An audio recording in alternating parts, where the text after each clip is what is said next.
John Lee Anderson, buenos días, gracias por acompañarnos estos minutos. Buenos días, es un placer. 50 años de la muerte del Che, pero el tiempo no pasa, o pasa de una manera distinta a lo que ocurre con otros iconos del siglo XX. Buena pregunta. Pues sí, el tiempo pasa y no pasa. Es decir, yo creo que ya no es el momento de revoluciones como sucedieron en la época de Che Guevara, hace 50 años. Pero de todas maneras el mundo está desigual y incierto y por ende creo que el brand, es decir, la marca del Che, queda vigente y potente como un talismán de inconformidad al statu quo reinante, ¿no? Por eso lo vemos en poleras o pósteres y en cada huelga o manifestación que hay, sobre todo cuando se implica la juventud por el mundo entero. O sea, curiosamente, a pesar de que él mismo estaría seguramente enojado con ver la forma en que se ha convertido en un fetiche de consumismo, ¿no? El hecho de que él vivió y murió, la forma que lo hizo, en la década que nos dio el mundo de consumo, la sociedad de consumo y a la misma vez la cultura pop, ha hecho de que él perdura más allá quizás de sus propias expectativas. O sea, su cara misma se ha convertido en un afiche reconocible en todo el mundo, más allá de los éxitos o fracasos que puede haber tenido en vida.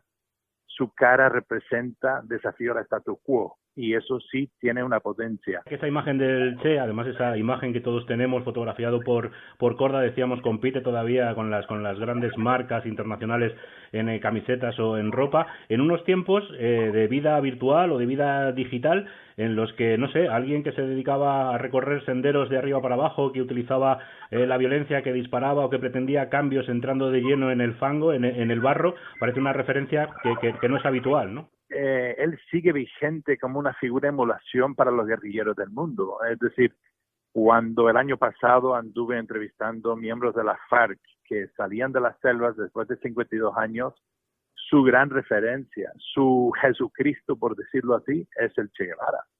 El líder de las FARC, ¿no? Timochenko, andaba un libro del Che en su mochila. Me lo mostró, estaba picado de mosquito, de sudor, de lodo, pero era su gran referencia. Es decir, tiene potencia. Todavía queda una guerrilla en América Latina guevarista, los helenos de Colombia, todavía no salen de la selva. Sí han sido reemplazados por, digamos, los chicos que hace 50 o inclusive hasta 30 años atrás, todavía en épocas de la Guerra Fría, subían a la montaña para, según ellos, pelear para crear un mundo mejor. Ya integran en bandas, en los barrios marginales, en los narcoeconomías de América Latina. Y entonces yo creo que bien vale un buen debate de quién ganó y quién perdió. Si hace 50 años una generación de jóvenes subían por ideales, sean equivocados o no, pero para crear un mundo distinto. Y hoy en día, después del supuesto colapso del comunismo y victoria del capitalismo, integran en bandas criminales en donde estamos, ¿no? Interesante. Y el Che, de alguna forma u otra, aunque parece un poco jurásico en su mensaje, dado estas circunstancias, sigue representando un ideal de pureza, ¿no? De virtud, un poco que se puede comparar con los mitos griegos, ¿no? Ícaro, que intentó subir al cielo y tocar el sol, pero pues que no llegó y murió en la hazaña. Nosotros tendemos a admirar a figuras que intentan lo imposible, aunque mueren en el esfuerzo, ¿no? ¿Hay solo una admiración por esa imagen mítica de una persona luchando contra lo que parece imposible, o se puede hablar de un verdadero legado político del Che, no sé, en el llamado socialismo del siglo XXI o en otras variantes de cambio social que le puedan tener aún como una referencia política? Por eso te hablaba de las FARC, ¿no? Que ahora se integran después de 50 años imposibilitados en participar en la política en su país y obligados a quedarse en la selva.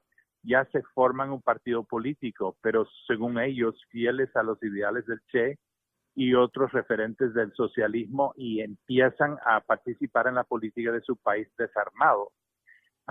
obviamente hay otras figuras ya en el poder, en algunos casos ex guerrilleros y en otros casos no. Pepe Mujica, que hace poco fue el presidente de Uruguay y querido por todo el mundo, ostentaba unos valores de honestidad, de austeridad y otros que uno podría comparar un poco con el legado del Che, ¿no? Ser, entre comillas, un buen socialista, sabiendo que muchos nunca llegaron a la talla y pues defraudaron las expectativas. El presidente de Bolivia hoy en día es un indígena por primera vez en 500 años, un miembro de la mayoría indígena del país es presidente de su país.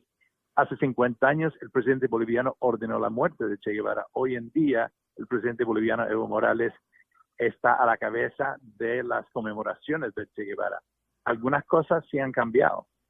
Como biógrafo y por lo que ha podido bucear en su psicología, en las motivaciones que le llevaban a actuar, si viviera en nuestro tiempo, ¿tendríamos un Che revolucionario o estaría también integrado en algún tipo de formación que intente conseguir el poder por medios democráticos, como ha ocurrido con el abandono de las armas de movimientos guerrilleros, como nos hacía referencia hace un momento en el caso de las FARC? Mira, yo creo que de estar vivo el Che estaría en Cuba y me imagino que jugaría el papel de una especie de Yoda, un sabio, ¿no? Viejo, guerrillero, crítico, sin pelos en la lengua, firme en sus convicciones, a lo mejor dispuesto a debatir, como siempre lo fue en vida, ¿no? A lo mejor habría menguado o modificado algunas de sus posiciones de hace 50 años, pero creo que estaría muy firme todavía en lo que él veía como el lastre del capitalismo y sería todavía un opositor furibundo del modelo económico y político que, por ejemplo, hoy en día tiene como dirigente máximo Donald Trump. 50 años de la muerte de Ernesto Che Guevara. John Lee Anderson, biógrafo del Che y maestro de periodistas. Muchísimas gracias por atender nuestra llamada y por este tiempo. Un saludo, muy buenos días. A ustedes, muchas gracias.